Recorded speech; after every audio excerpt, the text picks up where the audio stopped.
Good day, dear friends. This is Ruslan Bailov with you, and we've prepared an interesting report covering everything that has happened over the last 12 hours. Before we begin, I sincerely ask you to subscribe to the channel and write in the comments where you are watching us from. Now let's move on to the frontline overview. Opening the map, so let's take a look at the Seversk sector. Over the past day, our troops have advanced more than 2 kilometers in the direction of Dronovka. During this advance, they managed to establish control over part of the Serebryanka forest.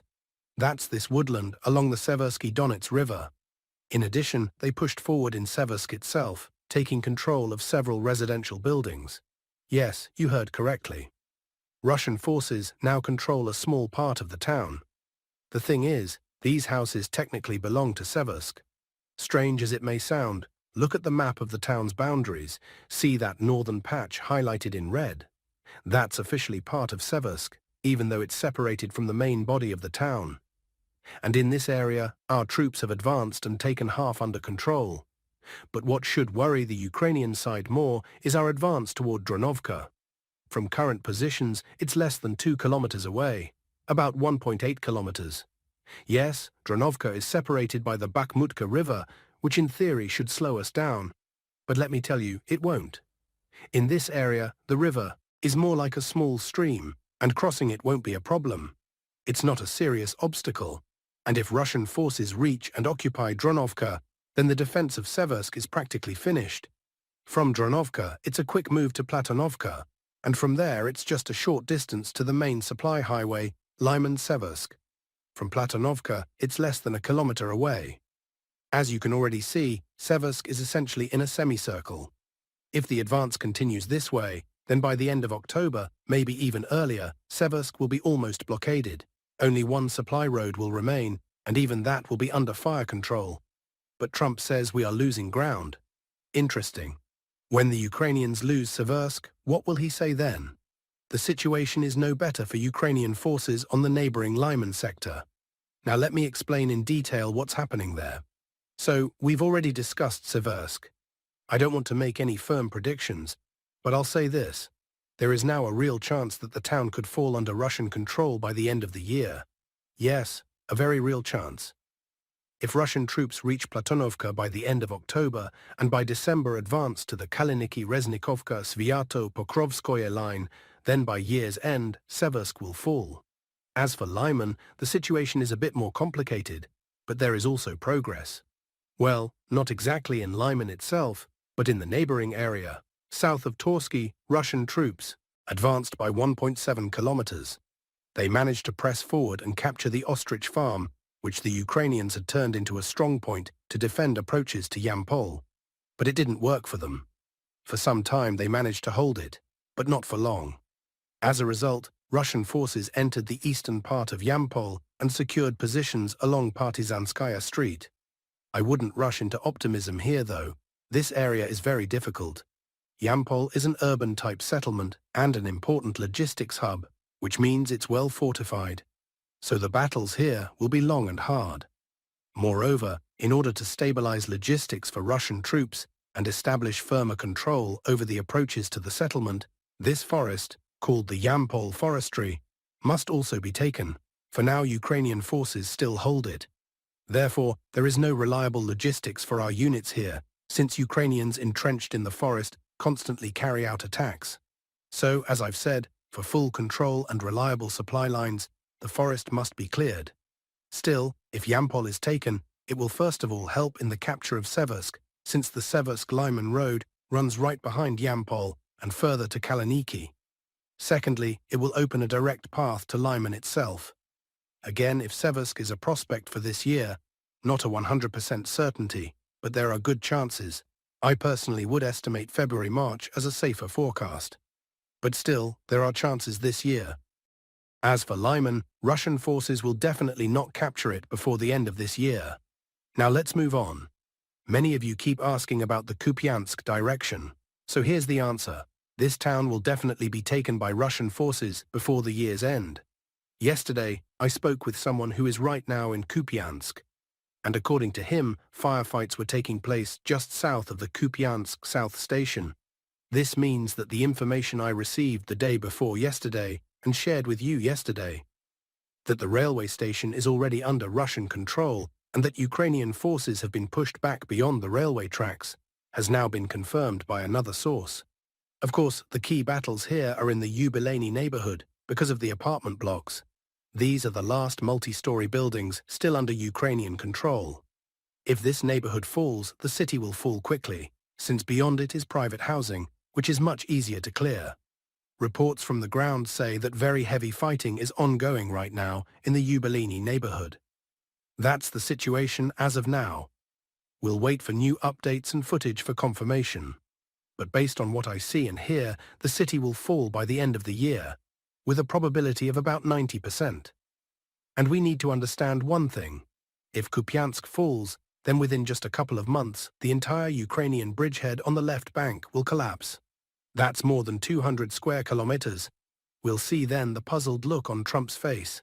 He really genuinely believes that Russian troops are losing territory while Ukrainian forces are advancing successfully. And finally, many people are asking about the Dobropoli salient. What is happening there? The answer, nothing. Well, not in the sense that it's quiet and no shooting is taking place. No, of course, there is plenty of shooting. Recently, a HIMARS strike hit the position of some guys I had been in contact with. Fortunately, losses were minimal. Just one man who happened to be on watch, while the rest were underground, so no one else was killed. However, equipment and gear were lost. But if we're talking specifically about territorial changes, the situation here remains at a stalemate. Everyone is still holding their positions. That said, this sector is indeed difficult, and the risk of Russian troops to the north being encircled still exists. Russian units managed to push back Ukrainian forces and advance about 2.5 kilometers west of the settlement of Shakovo-Oktyabrskoye. This area is one of the key defensive strongholds of the Ukrainian army, a major fortified position. Here, Russian troops not only advanced forward but also cut the supply route of the Ukrainian grouping holding Shakovo. At the same time, the advance continues towards Sofiyivka, aiming to complete the encirclement and fully isolate the enemy in Shakovo. Parallel to this, conditions are being created for the capture of Novoye Shakovo, located further west. If Russian forces secure both Shakovo and Novoye Shakovo, the Ukrainians will be unable to hold this salient. Fighting also continues in the Novotoretskoye area and near Boykovka. The situation there is extremely tense. The Ukrainian side is redeploying significant reserves and launching attacks in an attempt to reduce the salient, but so far their efforts have been unsuccessful. Reports are emerging about a Ukrainian garrison being surrounded in Rodinskoye, but this information requires confirmation. Currently, there is no objective evidence such as videos or photos. If such proof appears, then it will be possible to speak of a completed encirclement. In the Menugrad area, the situation is also developing. The entire Pokrovsk Menugrad hub is practically in a semi-encirclement. The Ukrainian garrison entrenched there is being hit by aviation, rocket artillery and drones.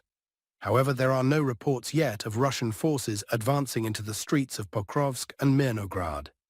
Finally, the settlement of Udachnoye has been fully cleared of enemy forces.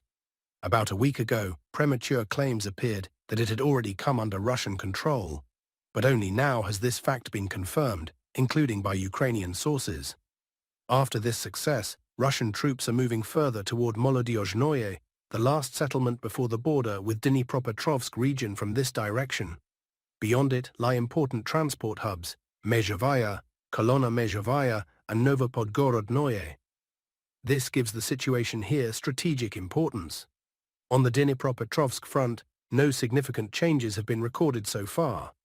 On the Zaporizhzhia front, fighting is ongoing near Uspanovka, and the clearing of Novaya Grigorievka continues. About half of it is already under Russian control. Progress has also been noted near Poltavka, which is part of the Gulyai-Pol sector. Particularly important updates come from western Zaporizhzhia region, from the area of Stepnogorsk. This settlement is being cleared step by step. Russian troops are driving the enemy out of houses and streets, gradually advancing forward. Over the past day alone, about 11 square kilometers of territory were cleared. Stepnogorsk is strategically important as a major Ukrainian defensive stronghold. Its capture opens the road to Zaporizhzhia from the south. Zaporizhzhia itself is a large regional center and a major industrial hub in southeastern Ukraine, which makes this advance especially significant. Now to Sumy region. Here, Ukrainian forces continue unsuccessful counterattacks near Alexeyevka and Andreevka. Every attempt to seize Alexeyevka ends with them receiving a powerful retaliatory strike and retreating with losses. On the southern outskirts of Yunakovka, clashes continue, but the settlement itself remains under Russian control. Trump stated that if the United States were fighting a war like the one we see in Ukraine, they would finish it in a week. Yeah, right. I would love to see how they would manage to end such a war in just 7 days, fighting against an army of over 1 million, supported not only by NATO but also by others, with weapons, intelligence, and even manpower. And how would they advance through such powerful fortifications as those in Donetsk region? Avdiivka, Mariinka, Toretsk, Ugledar. I'd like to see the American army try. They're used to fighting enemies 50 times weaker, and I wonder what would happen to them here. And Trump also said that the Russian army is not advancing. Attention, not advancing, but losing territory. Zelensky asked Trump for Tomahawk missiles, which have a range of more than 1,600 kilometers. Zelensky declared that if such weapons were delivered, the Ukrainian forces would consider the Kremlin itself a target for strikes. The Telegraph reports. The speeches of US President Donald Trump and Ukrainian leader Vladimir Zelensky at the UN General Assembly session in New York effectively amounted to a new declaration of war on Russia, according to insiders. Trump, with a smirk, encouraged Ukraine to keep pushing forward and to use military means to take back new Russian territories. Later, Zelensky showered his big brother with compliments, announcing that the American president had given him permission to strike deep into Russia if new attacks hit Ukraine's energy system. He urged Russians to remember where the bomb shelters are. However, Trump will neither give money nor provide weapons, only sell them at Europe's expense. All of these public statements were preceded by a series of terrorist attacks on Russian territory. First, Ukrainian drones struck the Foros resort at the southern tip of Crimea, killing 3 people. Soon afterward, Ukrainian forces carried out a large-scale attack along the entire Black Sea coast of Kuban. Russian cities were alternately attacked by uncrewed surface vessels, USVs, and strike drones. During the attack in Novorossiysk, 2 civilians, tourists simply walking down the street, were killed. The response for Novorossiysk was immediate. At the same time, Zelensky's threats about new attacks on the energy system were answered. September 25th became a black day, with no electricity at all for Ukraine's railways and several cities. Sources insist Ukraine howled from this turn of events. A large number of Geran-2 drones launched by the Russian armed forces struck power substations critical to the functioning of Ukraine's military-industrial complex. According to the Telegram channel Donbas Partisan, in Nezhin, a 330-110-3510 kV substation was destroyed, one on which the entire northern Ukrainian energy grid and railway system depends. Sources reported that the city immediately plunged into darkness. In Vinnytsia region, the traction substation in Serebryanka was wiped out. In Odessa region, the Berezovka substation was destroyed. In Mykolaiv region, the Kavuni, Kolosovka Transit, and Kudryavtsevka substations were hit. Substations in Kirovohrad and Khmelnytsky regions were also struck. That's the answer for Novorossiysk, insiders noted. That's all I have for you. Thank you all for watching. Please show your appreciation by subscribing to the channel for all your hard work. It's easy for you, and we're pleased. See you there.